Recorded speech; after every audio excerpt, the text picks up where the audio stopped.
La verrière du vrai se posait de cette façon-là. Alors, je vais vous raconter l'histoire de cet appareil. Castello et Mauboussin, qui étaient des constructeurs français, avaient produit un planeur qui s'appelait le CM8. Donc Castel et Mauboussin. CM, ça veut dire Castel et Mauboussin. C'était le numéro 8 en version 13 mètres d'envergure. C'était un planeur. Il n'avait pas cette partie supérieure de réacteur.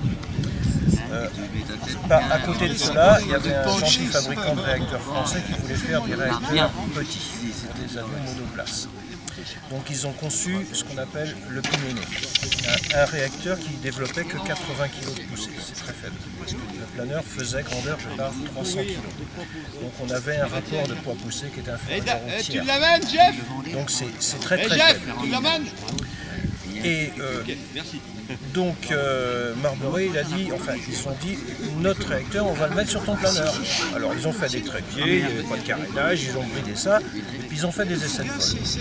Et ils ont sur un planeur monté un réacteur pour tester le moteur. C'est à la base le chantier d'études qui a servi au Fouga Magister.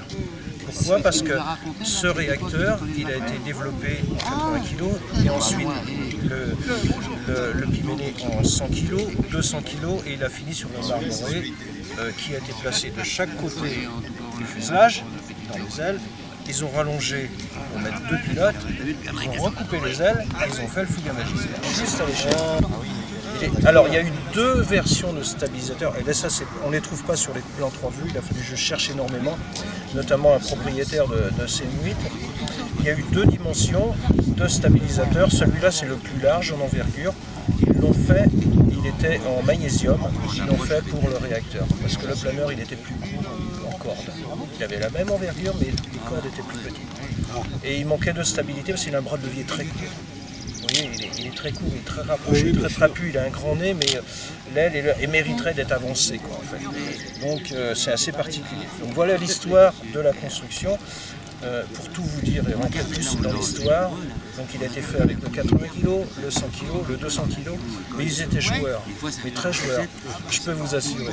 Ils ont dit, mais on a encore un laboratoire volant, on va en prendre un fuselage, on en met un deuxième à côté, et on va se faire le planeur à 4 roues. Ah oui. C'est vrai. Alors ils avaient deux fuselages, une partie centrale, ils ont pris l'aile, ils l'ont mis à côté, ils ont fait une partie centrale et ils avaient deux empennages. Ça faisait un empennage en très très particulier. Il y en a eu 3 de feu. Et ils avaient chacun leur réacteur, ils étaient tous les deux, ils se parlaient au téléphone. Alors il y avait un pilote et un mécano.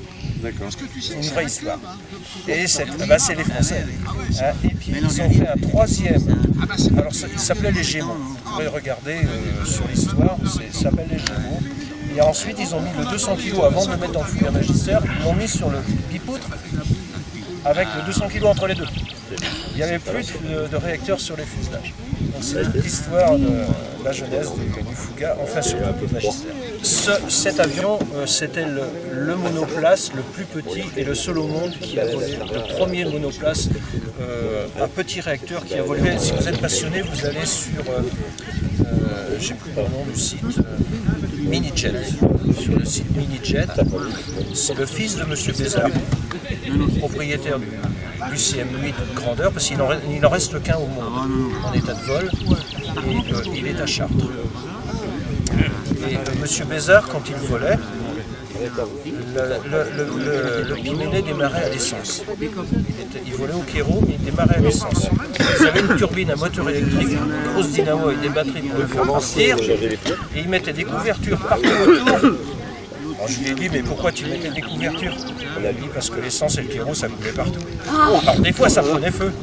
Alors, il y avait des couvertures partout, et je le vois, parce que Charles et Philippe, on en a parlé longtemps, et il m'a dit, bah, quand ça brûlait, on tirait les couvertures pour éviter que le fuselage brûle. Alors le moteur faisait un bruit aigu, ça gueulait. Alors il mettait son casque de moto, les écouteurs, on l'entendait plus, et puis le fiston, il prenait la verrière, il y mettait sur la tête du papy, et en avant. Il a fait 4, il reste. Alors, M. Bézard, c'était un pilote, c'était d'abord un boulanger. Un boulanger de Chartres. Oui, la Ferté-Bernard, plus exactement. Il habite à la Ferté-Bernard.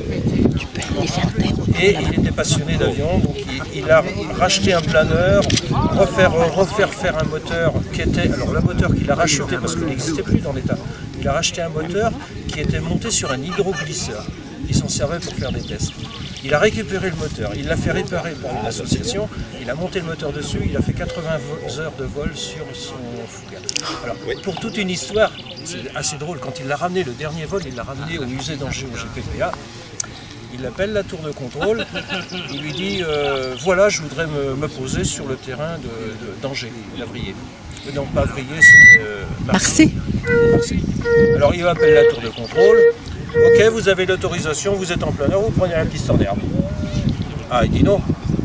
Papy Bézard, il dit non, moi je prends pas la piste en herbe. Je vais ramasser des branches ou des feuilles dans mon réacteur. Alors tu lui dis, mais il a fait celui-là. Il est en planeur, il parle de réacteur. Ah, il dit non, non, non, non. Je prends la piste en dur, vous me donnez l'autorisation de poser sur piste en dur.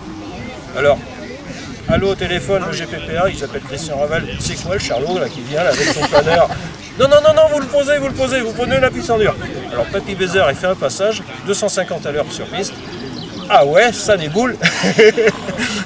Et il l'a posé, donc la dernière fois qu'il a volé avec, c'était quand il a posé Angers-Avrier pour le mettre au musée.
Ah, bravo!